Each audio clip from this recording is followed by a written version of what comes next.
Olá, alunos do Prepara, sejam muito bem-vindos a mais uma aula. Eu sou a professora Adriana Alonso e hoje nós vamos estudar um capítulo de livro denominado Abrindo as Escolas às Diferenças. Esse capítulo ele está incluído no livro denominado Pensando e Fazendo Educação de Qualidade, da autora Maria Tereza Egler Mantuan. Tá? Ela é pedagoga, mestre e doutora em educação pela Faculdade de Educação da Universidade Estadual de Campinas, a Unicamp, professora colaboradora do programa de pós-graduação em educação da mesma universidade. Esse capítulo de livro, ele foi publicado em 2001 e hoje nós vamos estudá-lo. Vamos lá? Bom, o que é importante que vocês tenham em mente que esse capítulo de livro ele se refere às mudanças de mentalidade, às mudanças que devem ocorrer em uma escola, em toda uma comunidade escolar, para que então a gente chegue a uma escola, o ideário de uma escola inclusiva. E aí para isso o autor então vai retratar algumas das grandes dificuldades que nós enfrentamos no cotidiano das escolas para que elas se tornem justamente inclusivas. E aí a autora vai se referir que uma das grandes dificuldades relacionadas às instituições de ensino se refere justamente à insistência que as instituições de ensino têm em negar as diferenças individuais de cada aluno.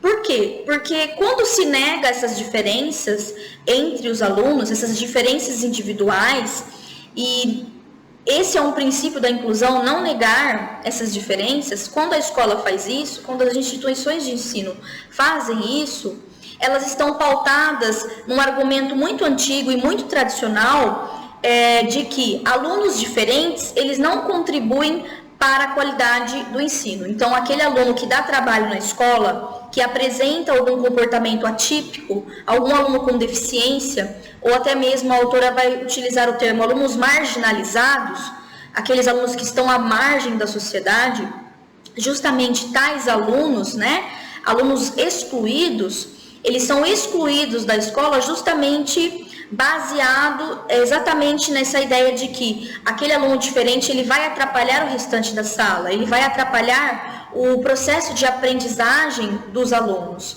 Então, por isso, para que a gente tenha uma maior qualidade no ensino, é necessário então que esses alunos eles não estejam no ensino regular, Quando ela se refere aos alunos com deficiência, ela se refere justamente a isso.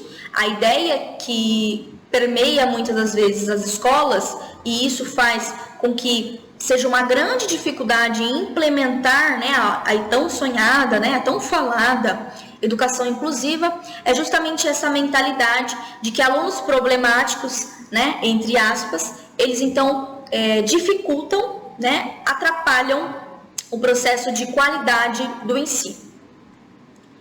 E aí a autora então vai mencionar, anotem aí algumas palavras-chave, que com certeza são palavras fundamentais para a gente compreender o que a autora quer dizer no seu texto, o que a autora quer dizer nesse capítulo.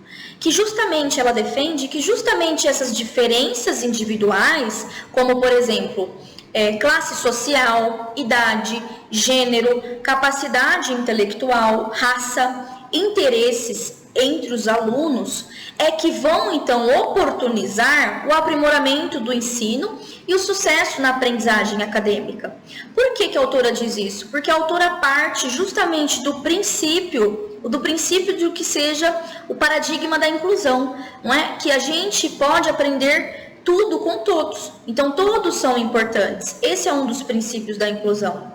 Então, aquele aluno que muitas das vezes ele é subjugado na escola, ele está à margem aí, do processo de ensino, que ninguém olha para ele, aquele aluno que está no canto, que está desassistido, esse aluno ele também pode contribuir muito, a autora vai dizer que todos os alunos eles têm a contribuir para o sucesso na aprendizagem acadêmica. Então, nós podemos aprender tudo com todos. Esse texto também é um texto muito importante, porque a gente percebe, mais uma vez, ele foi escrito em 2001, então a gente tem aí mais de 10 anos que esse texto foi escrito, e muitas das dificuldades que a autora menciona, elas ocorrem até os dias de hoje.